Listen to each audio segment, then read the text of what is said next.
ಅಂದರೆ ತುಂಬ time waste ಮಾಡಿದ್ದೀನಿ. ಯಾಕಪ್ಪ ಅಂದರೆ ಹಿಂದ್ಗಡೆ ಬ್ಯಾಗ್ ಕಾಣ್ತಿದೆ ನಿಮಗೆ, ಈ ಕಡೆ ನೋಡಿ ಬಾಕ್ಸ್ ಕಾಣ್ತಿದೆ, ಇಲ್ಲಿ ಕವರ್ಸ್ ಕಾಣ್ತಿದೆ, ಬ್ಯಾಕ್ ಸೈಡಲ್ಲಿ ಬಟ್ಟೆನೂ ಕಾಣ್ತಿದೆ.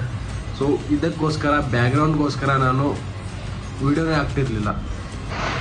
ಬ್ಯಾಕ್ಗ್ರೌಂಡ್ ಯಾವಾಗಾದರೂ ಹೊರಗಡೆ ಹೋದ್ಮೇಲೆ ಹಾಕೋಣ, ಹೊರಗಡೆ ಹೋದ್ಮೇಲೆ ಮಾಡೋಣ, ಇಲ್ಲ ಊರಿಗೆ ಹೋದ್ಮೇಲೆ ಮಾಡೋಣ ಅಂತ ಸುಮ್ಮನೆ ವಿಡಿಯೋ ಮಾಡೋದೇ ಬಿಡ್ತಾ ಇದ್ದೆ. ಸೊ ಇವಾಗ ಏನೇ ಆಗಲಿ ಬ್ಯಾಕ್ಗ್ರೌಂಡ್ ನಾನು ಕೇರ್ ಮಾಡ್ತಾ ಇಲ್ಲ.